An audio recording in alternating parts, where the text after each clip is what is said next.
Standard 10 students, हम लोग जो है रिस्पायरेशन बायोलॉजी में पढ़ रहे थे, जिसमें exchange of gases in plants हो चुका है। तो exchange of gases in animals में जो तुम लोग को बताई थी कि 3 टाइप्स रिस्पायरेटरी ऑर्गन्स है, ट्रैकियाई, गिल्स एंड लंग्स। तो insects have a fine system of air tubes. Insects जो होता है उनके अंदर एयर ट्यूब्स होता है, जिसे क्या बोलते हैं, जिसके थ्रू ही सारे बॉडी पार्ट में उसके जो है वो गैसेस का सप्लाई होता है। Such a tube is called trachea.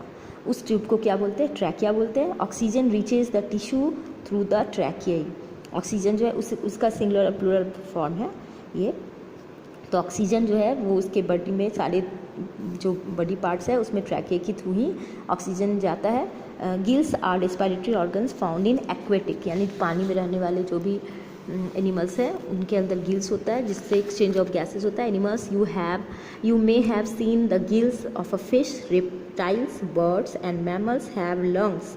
Reptiles जो होते हैं, जो रेंगने वाले, रेप्टाइल्स बोलते हैं जो रेंग के चलने वाले, जैसे स्नेक्स हो गया। तो इसमें उसके अंदर, बर्ड्स के अंदर, और मैमल्स यानी जैसे हम लोग भी हो गए, और एनिमल्स जितने भी एनिमल्स हो गए, तो खासकर लैंड एनिमल्स जो होते हैं, तो उस सब में लंग्स होता है, जिसके through he exchange of gases होता है। ठीक है, तो जो यहाँ पे तुम देख लो अमीबा और पैरामीशियम में तो बताई ही कि एक्सचेंज ऑफ गैसेस उसके सरफेस के थ्रू होता है, डिफ्यूज़न प्रोसेस के थ्रू ही होता है। लेकिन एक्वेटिक एनिमल जो है उसमें कैसे एक्सचेंज ऑफ गैसेस होता है? तो aquatic animals have to use the oxygen dissolve in water. Plants तो सॉइल में जो ऑक्सीजन होता है उसको लेते हैं, लेकिन एक्वेटिक प्लांट जो होते हैं वो डिजॉल्व होते हैं वाटर में, उसके ऑक्सीजन को वो लेते हैं। Hence they have some special organ such as gills. Gills ही वो ऑर्गन है जिसकी ये एबिलिटी है कि वो पानी में घुले हुए ऑक्सीजन को ले सकता है। हम लोग जाएंगे तो हम लोग के पास तो लंग्स है, तो लंग्स की ये कैपेबिलिटी नहीं है कि वो पानी में घुले हुए ऑक्सीजन को वो ले सकता है, इसलिए हमारे लंग्स में पानी भर जाता है। और अगर हम पानी में अगर डूबते हैं, अगर स्विम नहीं कर पाए, नहीं आया, तो हम लोग सिंक करके मर सकते हैं। तो फिश जो होता है, fish as water enters the mouth, it passes through the chambers where the gills are present. The exchange of gases takes place through the gills. तो जो फ़िश होता है, फ़िश का यहाँ पे तुम लोग फ़िश अगर जो खाते होंगे, जो लोग फ़िश खाए होंगे, तो जब उनके यहाँ घर पे आता होगा फ़िश, तो देखे होंगे एक हेयर टाइप का, इस तरह का रेड टाइप का एक स्ट्रक्चर होता है, जिसे रेशा भी कुछ लोग अपने बोलचाल की लैंग्वेज में रेशा भी बोलते हैं, रेशा। ऐसे रेड टाइप का, इस तरह से पतला झिल्ली जैसा ये बना हुआ होता है, तो इसे गिल्स बोलते हैं। The blood vessel in the gills absorb the oxygen dissolve in water. इसके अंदर का जो ब्लड वेसल्स होता है वो वाटर में डिजॉल्व ऑक्सीजन को लेने का कैपेबिलिटी रखता है। Terrestrial animal use the abandoned oxygen of the atmosphere for respiration.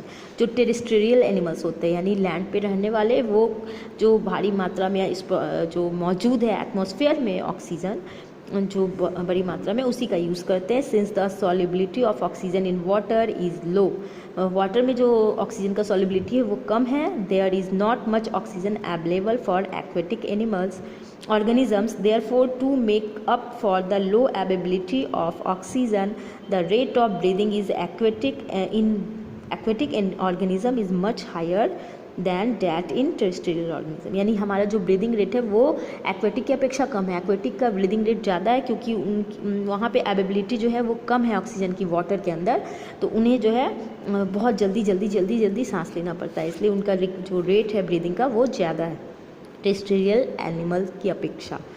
तो यहाँ पे तुम एक एक्टिविटी दिया है कि observe fish kept in aquarium. Aquarium तुम्हारे पास अगर होगा या कहीं पे देखे होगे, तो उसमें रखे हुए मछली को तुम देखे होगे। You will see that they open and close their mouth. तुम बार बार देखते होगे अपने माउथ को ओपन क्लोज करते हैं। एंड अपरकुलम गिल्स जो है covering in quick succession. The rate at which they do this higher than the rate of at which we breathe. The higher rate of breathing is necessary to take the requirement amount of oxygen. वो बार बार इस तरह से क्यों करते हैं, क्योंकि वो उसके रिक्वायरमेंट को, जो उनका हायर रिक्वायरमेंट है ऑक्सीजन का, उसका पूरा कर सके, क्योंकि वहाँ पे बहुत कम मात्रा में ऑक्सीजन जो है उपलब्ध है for the limited amount dissolve in water. तो यहाँ पे जो है ये तो एक्सचेंज ऑफ गैसेज जो एनिमल्स का है, लोअर्स एनिमल्स, और वो कौन कौन सा जो है किस तरह कौन कौन रेस्पिरेटरी ऑर्गन्स है, ट्रैकिया, गिल्स और लंग्स, और कौन कौन उनका यूज़ करते हैं, ये सब हो गया। अब हम लोग को एक स्टार्ट करना है कि the human respiratory system. Human respiratory system ऐसे स्टैंडर्ड 7-8 में भी तुम लोग इस डायग्राम को देखे होंगे, उसी का ये तुम लोग को और डिटेल से यहाँ पे पढ़ना है, पूरे किस तरह से ह्यूमन जो है रेस्पिरेशन करते हैं और कौन कौन सा पार्ट जो है उनका इसमें पार्टिसिपेट करता है। तुम यहाँ पे देख रहे होगे, ये डायग्राम में नेज़ल कैविटी है, यहाँ पे माउथ है, इपिग्लॉटिस यहाँ पे इस पार्ट को बोल रहे हैं जो माउथ के अंदर यहाँ पे है, और ग्लॉटिस जस्ट उसके नीचे है।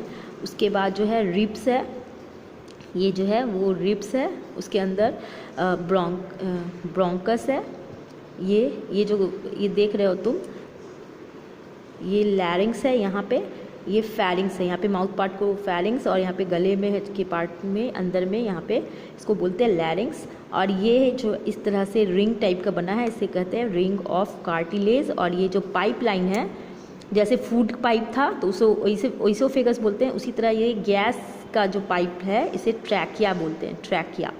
और ये है यहाँ पे लंग्स, ये जो है ये है हमारा, ये है लंग्स। उसके अंदर देख रहे हो तुम इस तरह से सेल गया हुआ है, और यहाँ पे जो स्पेस है, स्पेस ऑक्युपाइड बाय हार्ट, ये स्पेस जो है हार्ट के लिया हुआ रहता है।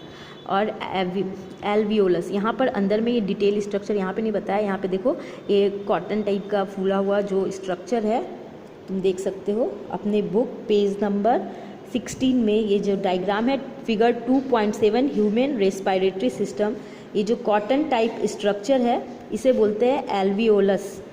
तो एल्वियोलस, और यहाँ पे जस्ट उसके नीचे जो है वो है डायफ्राम, ठीक है। और ये pharynx, लैरिंग्स, rings of cartilage, trachea, तो ये सारे जो है पार्टिसिपेट करते हैं ह्यूमन रेस्पिरेटरी सिस्टम में। तो इसे हम नेक्स्ट क्लास में पढ़ेंगे अच्छे से। Okay, thank you.